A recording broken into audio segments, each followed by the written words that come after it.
പൊന്നാനിയിൽ നിന്ന് ആലത്തൂരിലേക്ക് പോകാം. കഴിഞ്ഞ തവണ വലിയ ഭൂരിപക്ഷത്തിൽ UDF ജയിച്ച ആലത്തൂരിലേക്ക്. രമ്യ ഹരിദാസ് പാട്ടും പാടി ജയിച്ച ആലത്തൂർ.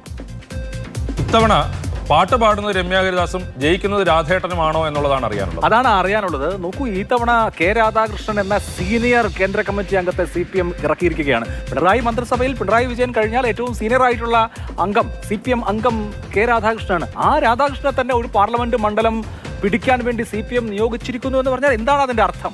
അതിന്റെ അർത്ഥം കഴിഞ്ഞ തവണ ഇത്രയും വലിയൊരു വിജയം ആലത്തൂരിൽ 1,58,968 വോട്ടിനാണ് രമ്യ ഹരിദാസ് ജയിച്ചത്. അത് CPM-നെ അക്ഷരാർത്ഥത്തിൽ ഞെട്ടിച്ച കാര്യമാണ്.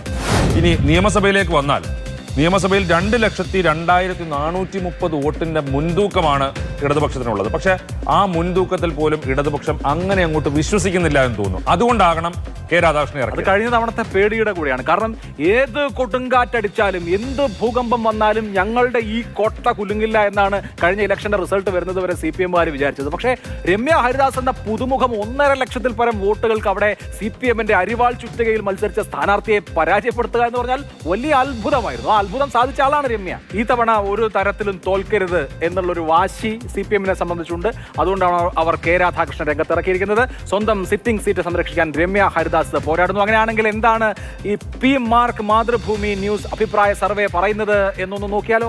പെട്ടെന്ന് നോക്കാം. യെസ്, വരട്ടെ റിസൾട്ട്.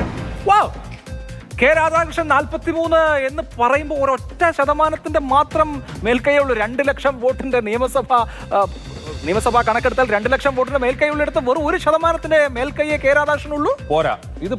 ഇത് കെ രാധാകൃഷ്ണനെ ഇറക്കിയിട്ടും ഇതാണ് സ്ഥിതിയെങ്കിൽ അവിടെ അതിശക്തമായ പോരാട്ടം, വലിയ മത്സരം രമ്യ ഹരിദാസ് നടത്തുന്നു എന്നുള്ളതിന്റെ ഏറ്റവും വലിയ ഉദാഹരണമാണ് ഇപ്പോഴത്തെ ഈ സൂചന. ഇത് സൂചന മാത്രമാണ്. വലിയ രാഷ്ട്രീയ മേൽക്കൈ ഉള്ള ആലത്തൂരിൽ അവർക്ക് ഫീൽഡ് ചെയ്യാൻ കഴിയുന്ന ഏറ്റവും നല്ല സ്ഥാനാർത്ഥിയെ കെ രാധാകൃഷ്ണൻ സംസ്ഥാനത്ത് തന്നെ അവൈലബിൾ ആയിട്ടുള്ള ഏറ്റവും മികച്ച സ്ഥാനാർത്ഥികളിൽ ഒരാളാണ്. കെ രാധാകൃഷ്ണനെ തന്നെ നിർത്തിയിട്ടും 1% മേൽക്കൈ മാത്രമേ ആലത്തൂരിൽ ഇപ്പോൾ LDF-നുള്ളൂ. എന്ന് പറഞ്ഞാൽ LDF-ന് സേഫ് ആയിട്ടില്ല ആലത്തൂർ. ഇതുവരെ നെക്ക് ആൻഡ് നെക്ക് ഫൈറ്റ് ആണ് ആലത്തൂരിൽ. PK ബിജു മത്സരിച്ച് വൻ നഷ്ടം വരുത്തി. 37% വോട്ടേ കഴിഞ്ഞ പ്രാവശ്യം കിട്ടിയുള്ളൂ. പക്ഷെ അത് 43% കെ രാധാകൃഷ്ണൻ എന്ന് പറയുന്ന സ്ഥാനാർത്ഥിക്ക് കഴിയുന്നുണ്ട്. പക്ഷേ ഈ 1% വർധന ഉണ്ടായാൽ മതിയോ? ജയിക്കുകയാണെങ്കിൽ 1% വ്യത്യാസമേ ഉണ്ടാകുന്നുള്ളൂ.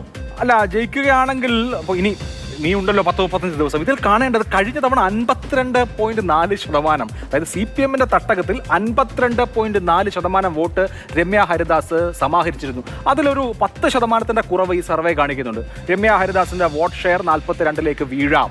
അതായത് കഴിഞ്ഞ തവണ അഡീഷണലായി വന്ന കുറേ വോട്ടുകൾ തിരികെ പോകാം. ആലത്തൂരിൽ ആര് ജയിക്കുമെന്നുള്ള പ്രവചനം പോലും അസാധ്യമാവുന്ന വിധത്തിൽ ഇഞ്ചോടിഞ്ച് പോരാട്ടമാണ്. ഒരൊറ്റ പോയിന്റിന് ഒരു പൊട്ടിക്ക് കെ രാധാകൃഷ്ണൻ മുൻപിലാണ് എന്നുള്ളതാണ് ആലത്തൂരിനെ കുറിച്ച് പറയാനുള്ളത്.